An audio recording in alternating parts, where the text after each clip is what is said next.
Hi, welcome. This is Emily Transu from the Washington State Healthcare Authority. Welcome to our webinar on our next round of patient decision aids.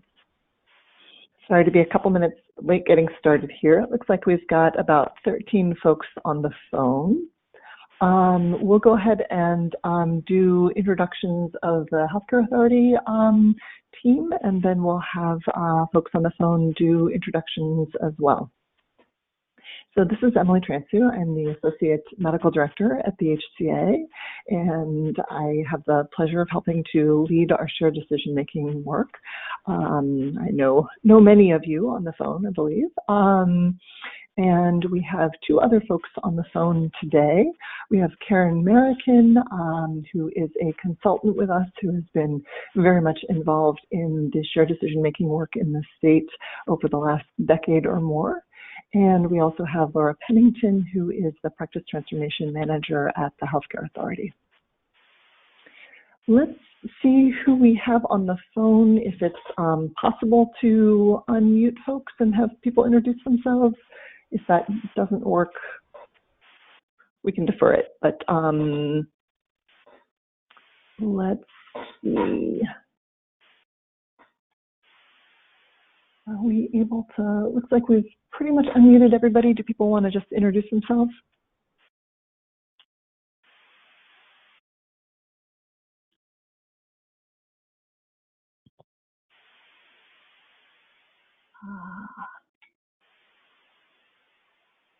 So Matt, go ahead. Okay, just got unmuted. Okay.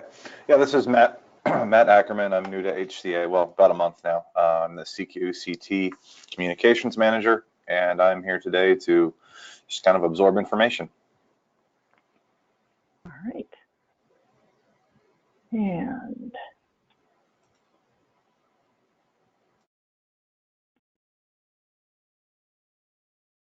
Michelle, do you want to introduce yourself? Yeah, hi, I'm Michelle McGeehee. I work for HealthWise, and I'm a senior product manager and am responsible for our accreditation. We currently have a few of our decision aids accredited by or certified by Healthcare Authority. I'm here to learn more. Okay. All right, welcome. And Megan, trying to unmute Megan. How about Marta Johnson?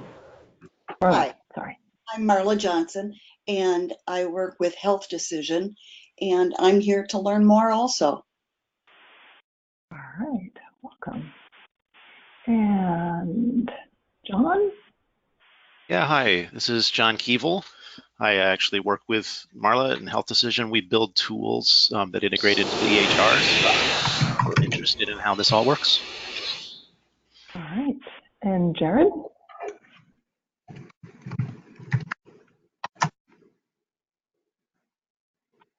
How about Bob? Hi, this is Bob Wertz. I'm editorial manager with Option Grid, which is part of EBSCO. All right, and Angelo? Hi, everybody. This is Angelo Volandis. I'm a physician researcher at Harvard Medical School and Mass General Hospital, and also president of ACP Decisions. Great to be here this morning. Glad to have you. And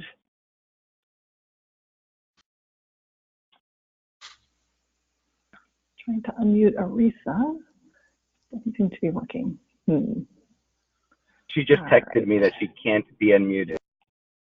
Okay. And this is okay. And we see Julie.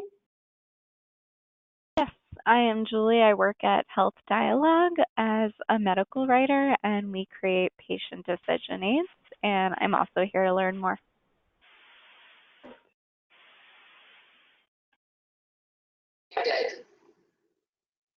And Bob.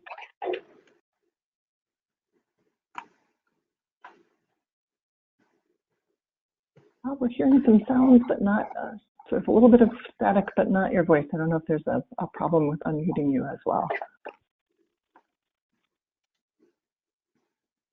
All right. I think that is most of you. If anybody wants to be introduced and hasn't been, feel free to raise your hand. I know there are a couple more that we're having trouble unmuting. We're really, really pleased to have all of you here today. Many of you are partners that we have worked with a number of times and are really very pleased to be working with again as we kick off this next round. I'm going to have people feel free to enter questions in the question box. We'll sort of go through the presentation and then have time for questions at the end. So just, again, feel free to either write down your questions in the question box or we'll have some open time at the end as well. All right, let's go on to the next slide. So objectives for today, we want to do a quick overview of why Washington certifies patient decision aids. Review for many of you, but we'll just do a brief discussion of that. We'll talk a little bit about the criteria that we use to assess the PDAs, the process for submitting decision aids for certification, a couple of things that are new for this round, including certification fees and a single contract for expert review, and we'll talk about both of those, the certification review and approval process, and then details about this call for PDAs in terms of the subject area and other details. So first off, why do we certify decision aids? Again, this is many times reviewed for many of you, but really what is shared decision making? This is a process in which clinicians and patients work together on making decisions, whether those are tests, treatments, care plans, based on clinical evidence and really looking at the risks and outcomes of all of the options involved and helping the patient to make a decision that is congruent with their preferences and values.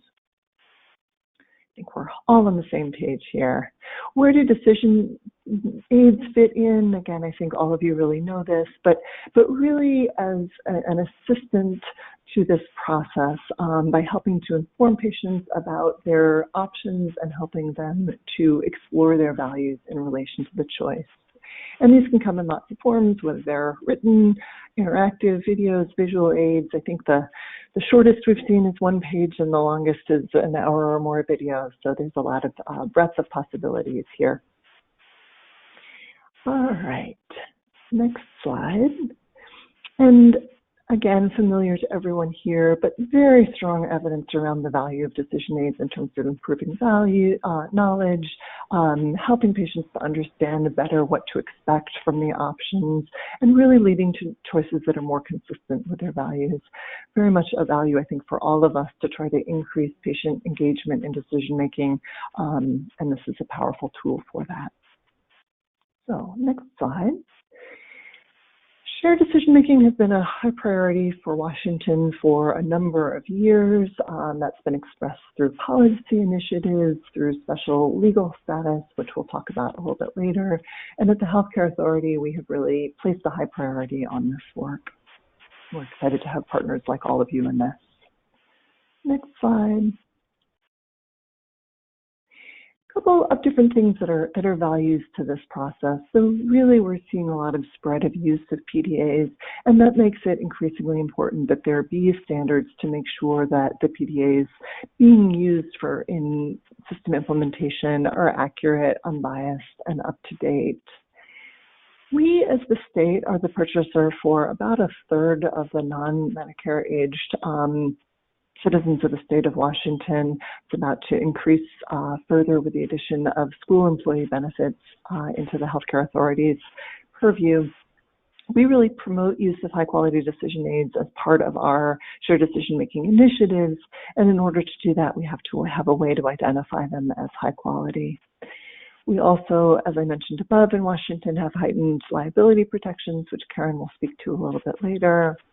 And then we really work hard during the certification process to give feedback about the aids to help to improve their quality. So we're not just giving a yes or a no here, but really trying to give you all thoughtful input in terms of ways to potentially make the aids better. So I'm going to hand over to Karen to talk a little bit about the statutory underpinnings of this work in Washington.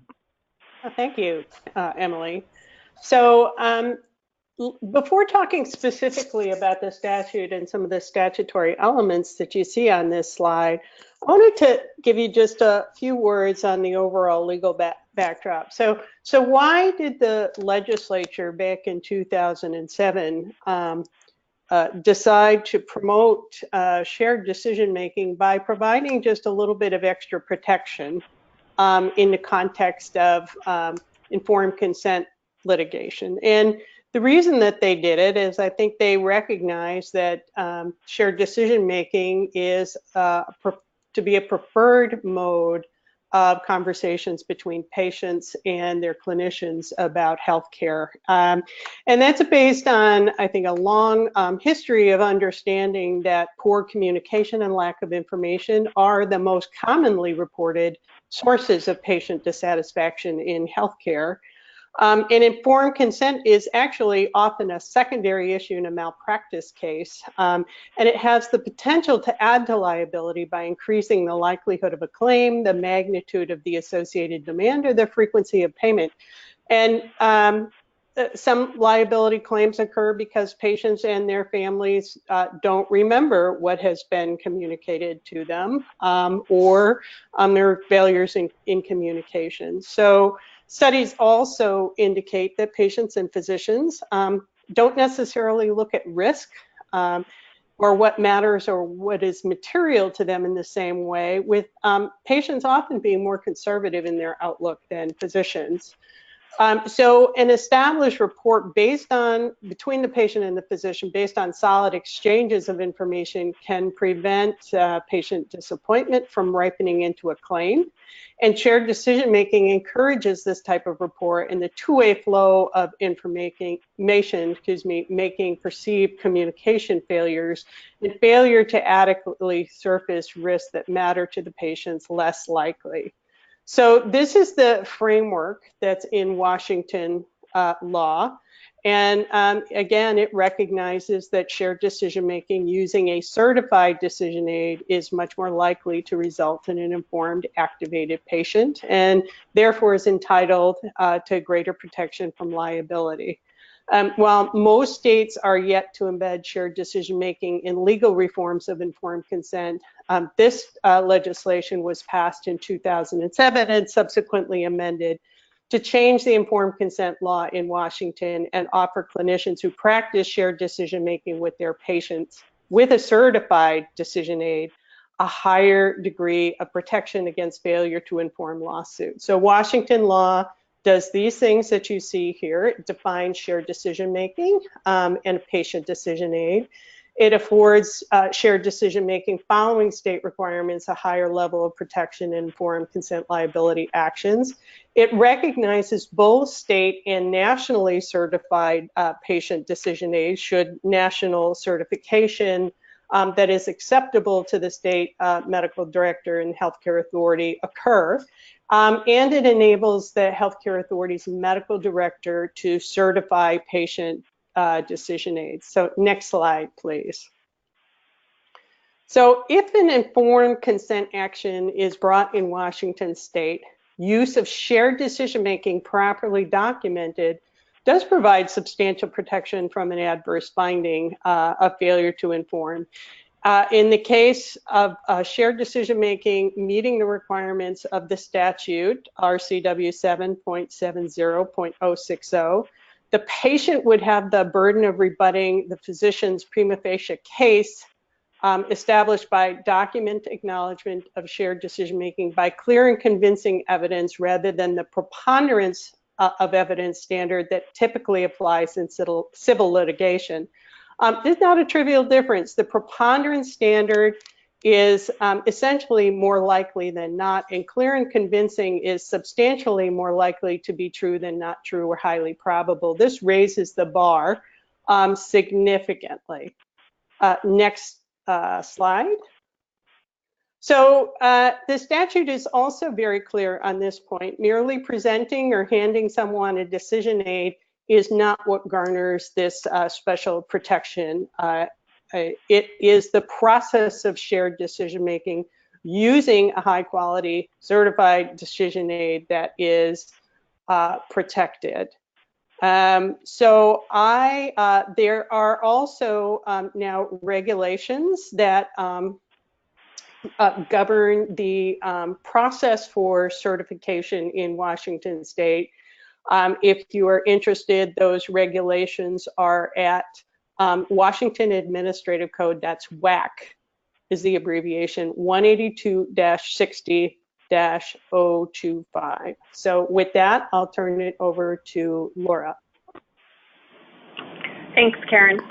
So I'm going to walk us through our certification criteria and our application process. I know this is going to be a review for many of you, so bear with me. I'm going to spend time highlighting changes for this round. So as you know, the certification criteria that we use is based on standards developed by the International Patient Decision Aid Standards Collaborative, and our process was developed in collaboration with a lot of state and national stakeholders, as well as through an endowment that we received from the Gordon and Betty Moore Foundation. And the criteria hasn't changed, but what we have changed this year, as we've noted in the past, we look at the criteria every year to see if it needs to be adjusted. Updates for this year is that for the application, when the applications first come in, we've taken the first 6 criteria, and we're really looking at that initial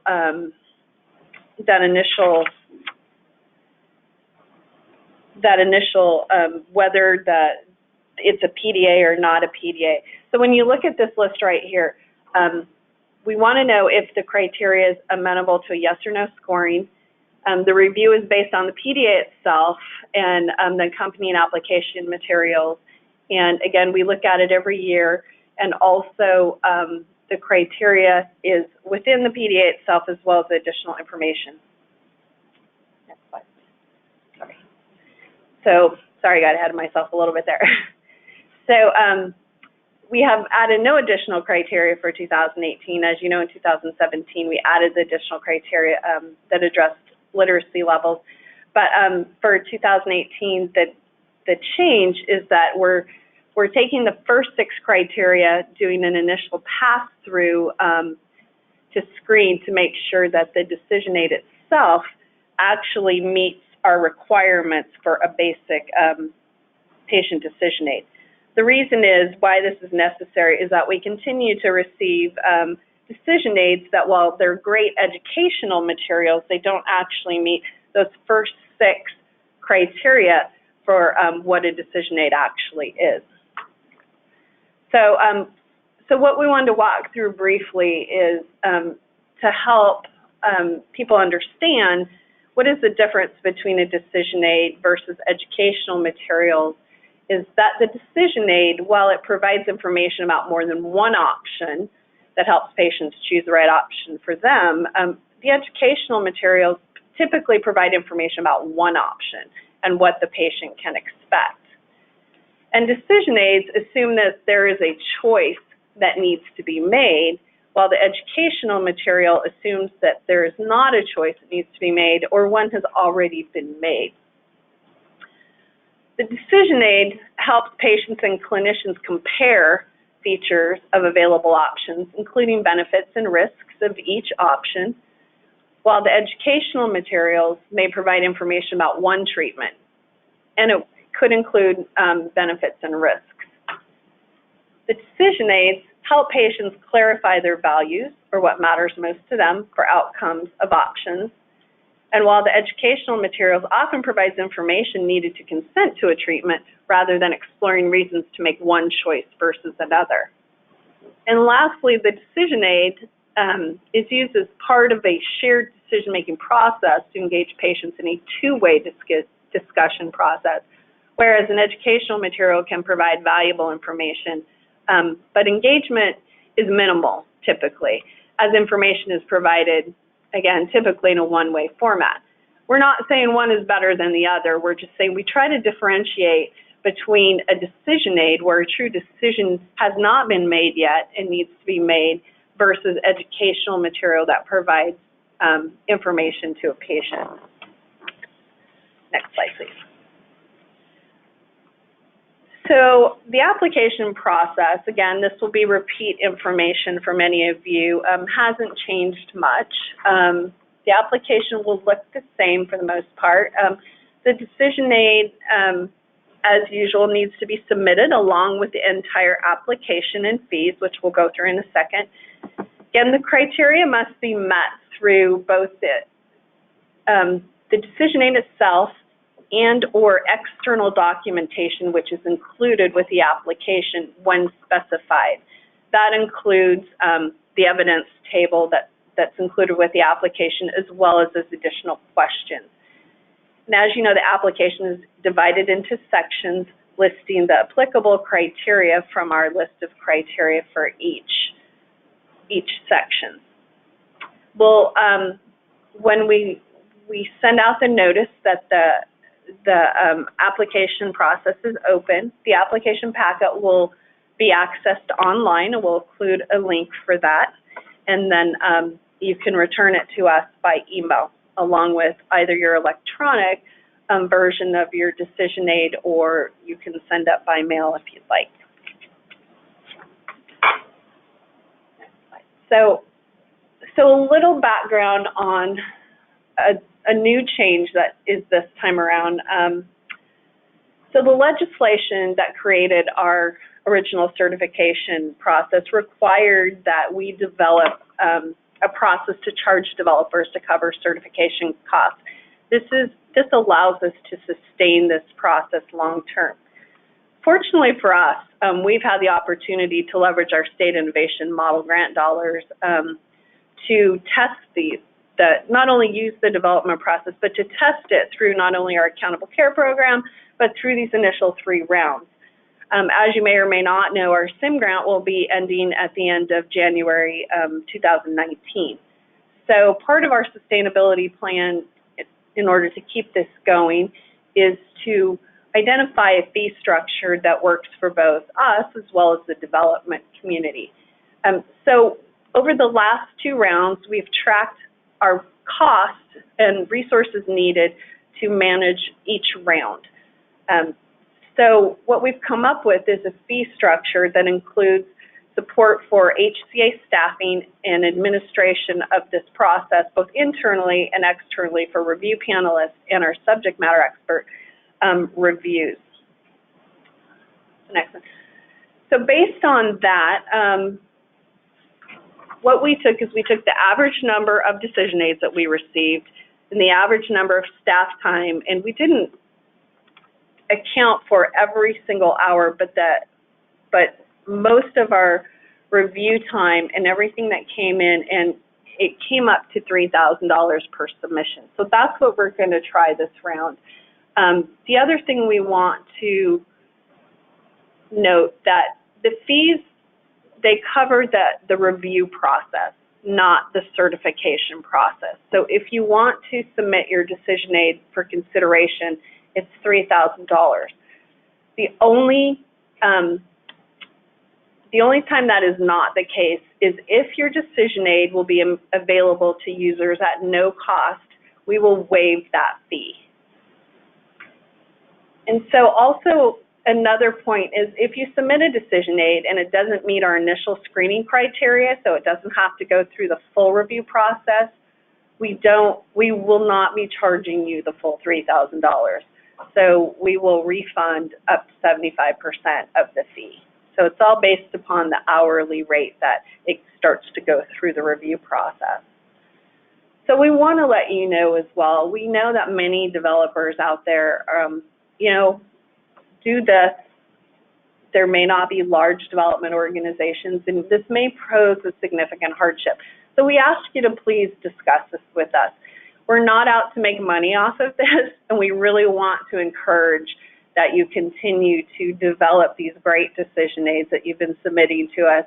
And so please discuss this with us if you feel that this is going to be an issue and a barrier to you submitting this for certification. We will work with you. And we'll continue to monitor the program cost over time and may adjust those fees. So as I've mentioned, the application is broken into 3 parts.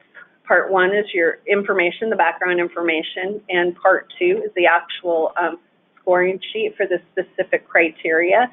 For those of you who have submitted before, you're very familiar with this. For those of you who haven't, this is where you show us where in the decision aid itself that specific criteria is met. That helps our review panelists understand the justification for why it should be certified. And then Part 3 is more information about the development process. Some of these areas are required and some aren't. Some of them, the non-required areas, we still ask that you fill it out because this helps us understand and learn from the development process. One thing I did want to mention back there on the application, we will be providing information about where to send the fee along with a separate form to include with your fee. So we'll make it very easy for you. We also want to mention it's important to let you know that when submitting applications, including the actual decision aids, that the Healthcare Authority is subject to the Public Records Act, Chapter 42.56 RCW. So if you want to protect any proprietary information that's included in the application or the decision aid from disclosure, the information must be clearly identified as proprietary. So each page claimed to be exempt from disclosure must be clearly identified by the word proprietary printed on the lower right-hand corner of the page. This is strictly from our Public Records Department. We will maintain the confidentiality of all information marked proprietary to the extent consistent with our Records Act. However, if a public disclosure request is made to view the submitter's proprietary information, we will notify you ahead of time of the request of the date that the information will be released to the requester unless the submitter obtains a court order from a court of competent jurisdiction enjoining the disclosure. So what this means is when they come into us, we do everything in our power to keep these proprietary. We don't share with anybody outside of our review panelists and our subject matter experts. However, if somebody did come in and put in a request for public disclosure, we are subject to disclosure of that, but we will notify you of that. So I encourage you to put proprietary on your decision aid somewhere, even if it's a removable sticker. So we'll quickly go through the certification process. I don't think this is a big surprise to anybody. So you've seen this before. We have not updated this. This remains fairly consistent from our last round. So as the decision aids come in, the only thing that has changed, we'll go through that in a second. We do that initial review to identify, to ensure that it's eligible to move forward. And then we send it on to our Evidence-Based Practice Review Center, as well as review by members of the review panel. And then if it meets, and then we put together the recommendations from both of those two groups. And then it goes to the Chief Medical Officer for final review and decision. And then if there's, so it goes two ways. There's either initial approval, which we then contact the developer and say congratulations, or there may be some recommendations for some changes to pass to meet the criteria. And so we send it back to the developer with those specific recommendations and with the criteria. And we give the developer that opportunity to cure or make those changes. And we always give the opportunity to have a conversation by telephone to talk through if you wish to have that as well. One thing that I didn't mention back in the criteria, if there is a specific criteria that you feel that there's a reason that the decision aid won't meet or can't meet, but you feel that you have a justification for it, you can submit that in writing to us, why, and then we can have a conversation about that. So then once the review process is done and notifications have gone out, the final approved decision aids will be posted to our website. It's important when we do that, one thing I would like to add with that you submit to us contact information. We've been getting a lot of requests from health plans, requests to contact developers for these certified decision aids. This is coming from the NCQA accreditation process, where they've included the new population health guide about where there's a section in there where health plans can get additional points for providing providers with certified decision aids. So they're very interested in this topic, and so they want to be able to reach out to the development community who have these decision aids certified. So when we send you the template that says, please share with us your contact information where they can find these aids, please make that very specific. So, okay. So one new thing for this round as far as our subject matter expert and evidence review is we're contracting with an evidence-based practice center out of Oregon Health Sciences University to provide that clinical subject matter and evidence review. Previously, we contracted with individual subject matter experts, which really allowed a lot of delays to the process. So we're hoping that by having this one umbrella contract with a well-known, well-established center, it's going to significantly improve our efficiency and quality. So, next slide, please. So as you know, that our certification is generally effective for 2 years, and developers, we ask you to update your decision aids and any supporting information every 2 years, and that if you do have significant changes to your decision aids, we ask that you re-review, that we can re-review them at any time. Also, if at the discretion of the medical director, if we know that the science has changed significantly, we could request an update or withdraw or suspend certification. That's in the law. So we haven't had to do that. We don't think we need to do that, but just want to let you know that that's part of it. So when you do recertify, we ask that you request recertification to avoid the expiration of the 6 months prior. Next slide, please. So I'm going to turn it back over to Emily to walk you through our fourth call for PDAs, and then after she's done, we'll open it up for questions. Emily? Thanks, Laura. So probably onto the meat of the matter for many of you for this one. So just to review our first 3 rounds, our first was on maternity health with a focus on labor and delivery, and we certified 5 aids there. Second round was on orthopedic, so total joint replacement, and we certified 6 there and 1 for lumbar fusion. And the third round, note the jump in volume was end-of-life care, and we certified 23 aids. And all of these align with high priority initiatives in Washington, which is one of the ways that we have chosen to select topic areas. Next slide.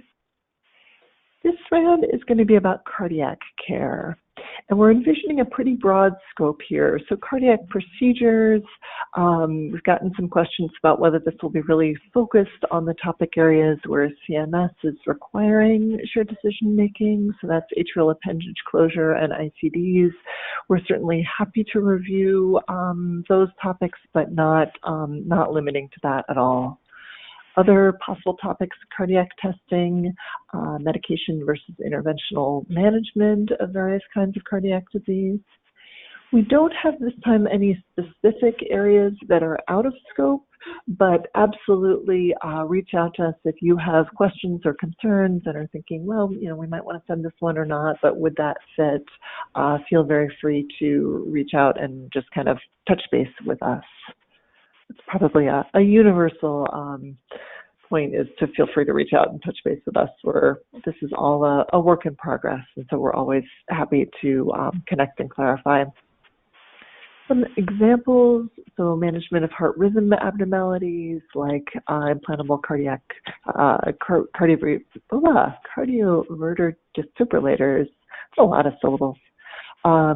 We all know there's sort of increasing controversy around those, and I think increasing importance of making sure that people know what they're getting into if they make that choice. Atrial fibrillation or supraventricular tachycardia catheter ablation. I think there are a number of potential topics around coronary artery disease, medication versus angioplasty for stable angina, supporting decisions around bypass versus angioplasty or conservative care for stable coronary disease, and then valve disease as well. So these are not intended to be a complete list by any means, but just helping people to get a sense of what we are envisioning under cardiac care. And again, if you have questions or thoughts or sort of want to test out any ideas, feel free to do that either today or later, absolutely. Next slide.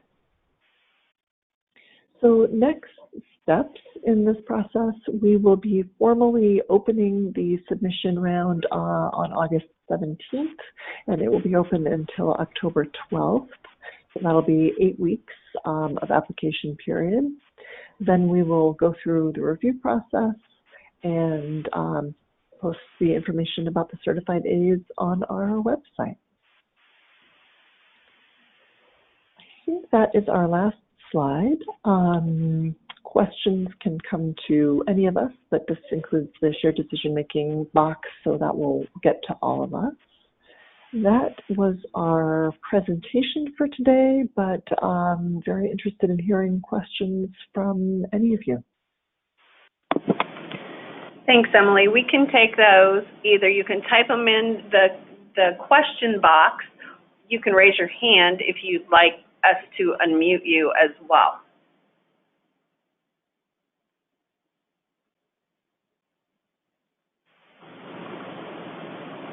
So we have a question from Julie. She says, how are you screening for literacy levels? And what are your requirements?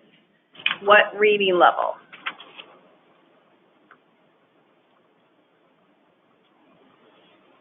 She's still muted. So we require you to report on reading levels, and we generally, just completely blanking on the name of the scale. There are a couple of validated scales out there that are used. We don't have an absolute cutoff, and there have been a couple of aids that have actually been submitted in multiple formats for slightly more sophisticated and less sophisticated reading levels. We wouldn't, generally want it to be over the 12th grade, and 10th or 8th would be preferable, but we want to make sure that that's something that you've looked at. If it is a higher level, we would like to see a justification for why that is. So for example, sometimes words need to be used in really explaining these concepts that are above some of those reading levels, and in that case really thinking about how to explain and describe those words in intelligible terms. So I would say the reading levels should be reported. There's not an absolute cutoff.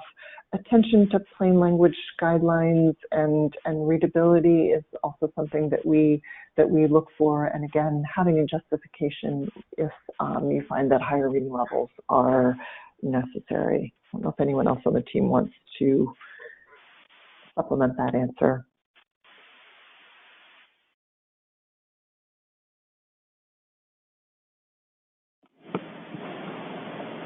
Flush Kincaid, yes, thank you. Is the usual one that we use, but you can use any of the standard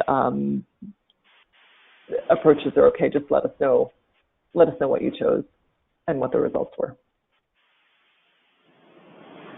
Yes, I think the answer is all of these. I think that this is Laura. I think the idea is we want to ensure that that is built into your process.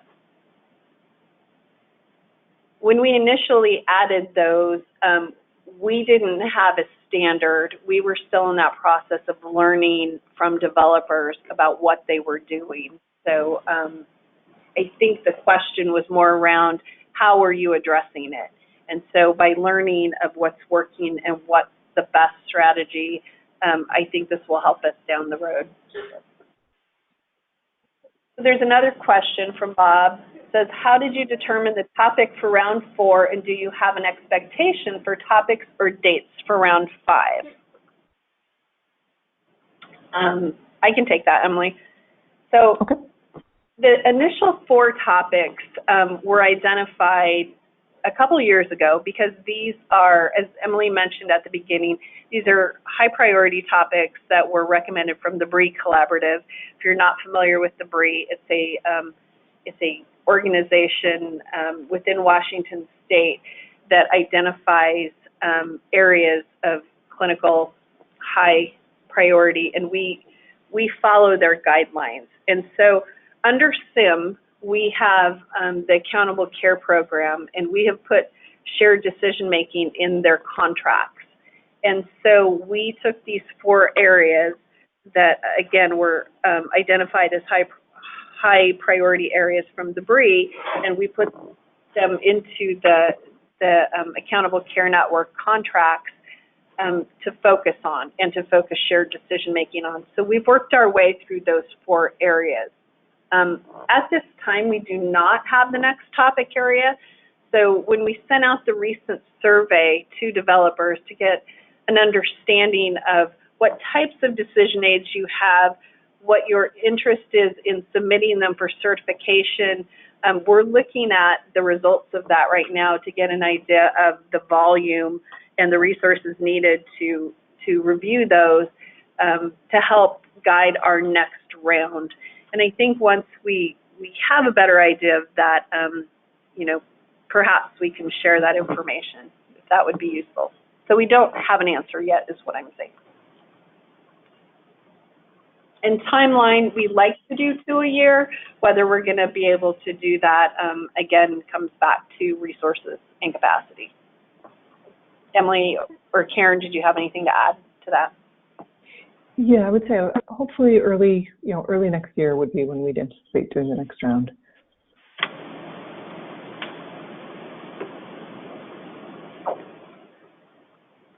We really believe that adding the sort of unified contract for the external reviewers will be helpful in speeding the process up a lot. That's been one of our primary sources of delay and frustration, is that we've been doing individual contract with subject matter experts, and that has, for a variety of reasons, led to a lot of delays. So we are very enthusiastic about the new process and believe that it will speed us up.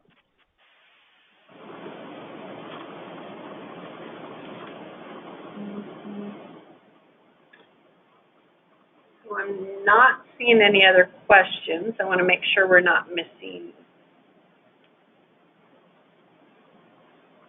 anybody. Okay.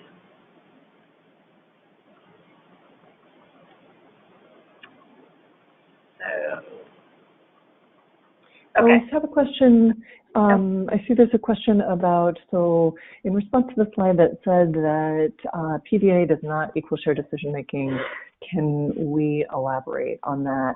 And are there any metrics collected to provide evidence on how this will be used in the context of shared decision making and doesn't just function as one-way education? Anything we're considering for the future? That is a fabulous question. And I think part of that I'll leave to Karen to answer. Fundamentally, well, actually, Karen, why don't you go ahead and then we can supplement if needed. Sure, thanks.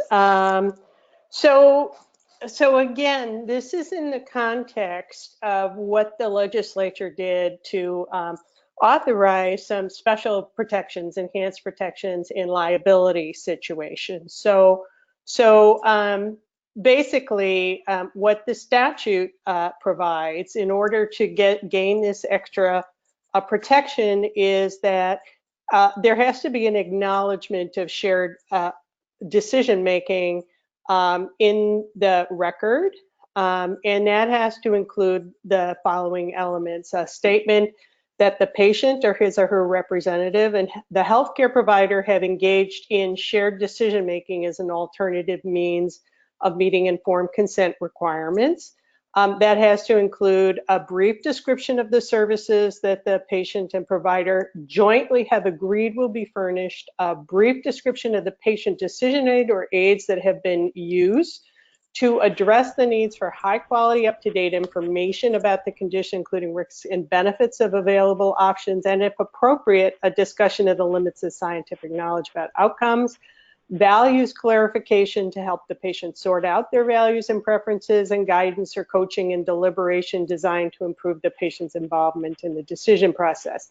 So there has to be a statement that the patient or his or her representative understands the risk or seriousness of the disease or condition to be prevented or treated, the available treatment alternatives, including non-treatment, and the risks, benefits, and uncertainties of the treatment alternatives, including non-treatment, and a statement certifying that the patient or his or her representative has had the opportunity to ask the provider questions and to have any questions answered, and indicating the patient's intent to receive the identified services. So clearly the protections are around the whole process, the conversation, not just the fact that somebody's handed a decision aid and that's and that's reflected. You still have to have a certified decision aid in order to garner this protection. So the only way to get that is through the means that are recognized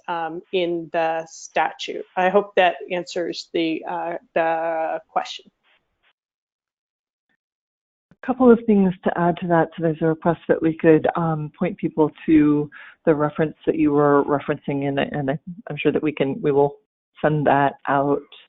In practice, as we've watched health systems do implementations, because usually these things are implemented at sort of a clinic or health system level, typically there's a training process, and usually something that's sort of built in often as some kind of a smart phrase within the electronic health record that sort of makes it easy for the provider to kind of do a checklist and ensure that those components are documented. So both the training process to really educate providers about what shared decision making is and how to do it, and then a workflow component to ensure the appropriate documentation of those components. I think this is a question that has a sort of a base level and then kind of a meta level of base level needs to happen to trigger the protections, and then how is really thinking about ensuring that shared decision making is done in a highly meaningful way, and what are the components of that. And that's something that we are thinking about a lot in relation to this project and in relation to the HCA's commitment to shared decision making. How do we ensure that quality? Another thing we're thinking a lot about is how do we really ensure spread and kind of shift from the current moment where these are being used a lot and more, but still in a little bit of a piecemeal way, and really trying to transition the state to a point where shared decision making is an expectation in delivering care around any preference sensitive decision. We have supported the development of some training aids. There are a number of sort of training programs out there that different folks are using. So I think there is a lot of work going into this. It's not all sorted out yet, but we agree that training and that quality of delivery of shared decision making is really important. One exciting thing that we haven't mentioned is that the BRIE Collaborative, which is a public-private partnership that, not exactly, I forget what its formal rank is, but essentially it was created by the governor as a neutral, non-governmental group that reviews and makes recommendations around evidence-based care. They pick 3 or 4 topics a year, and they've picked shared decision-making for next year to delve into this question of what are the best practices around implementation and spread, and how do we support that as a state. So I think there will be additional exciting work coming out of that group. Yeah, Emily, I agree. That's going to be great work. And also for the person that asked for the citation to the shared decision making, is not just a decision aid. That's embedded in that statute that I cited in my section. So that's RCW 7.70.060, and specifically you can look at subsection 2. There's a question about whether the same fee would be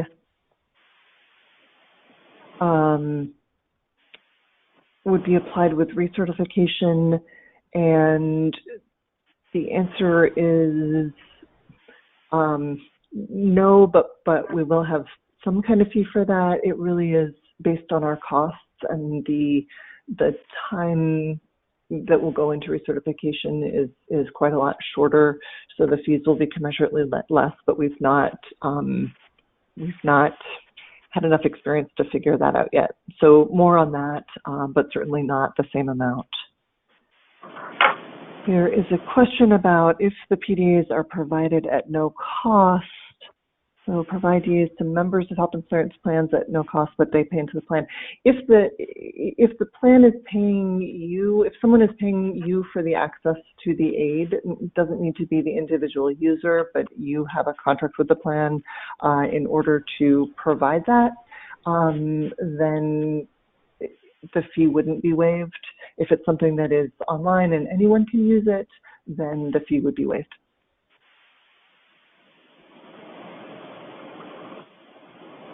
There was another question about a legal question about experience around the law, and I'll defer that to Karen. So thanks. So this law hasn't really been tested yet in court. And part of the reason for that is we're simply, I think, too new in the certification process for it to have arisen yet.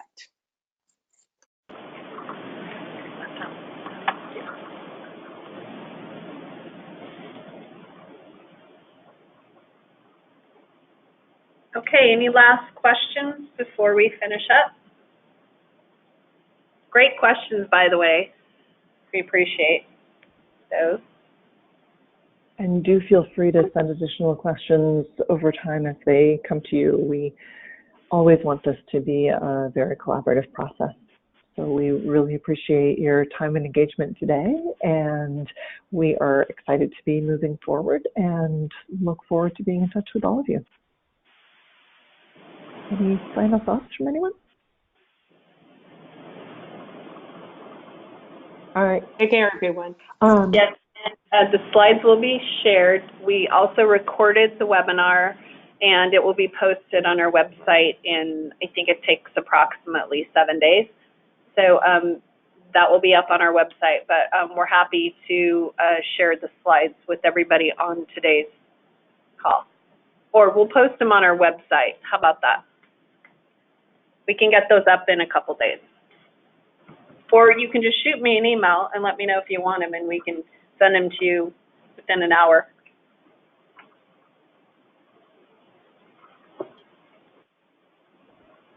All right. Okay. Thank you so much, and we will be in contact going forward. Thanks a lot. Thank you. Thank you.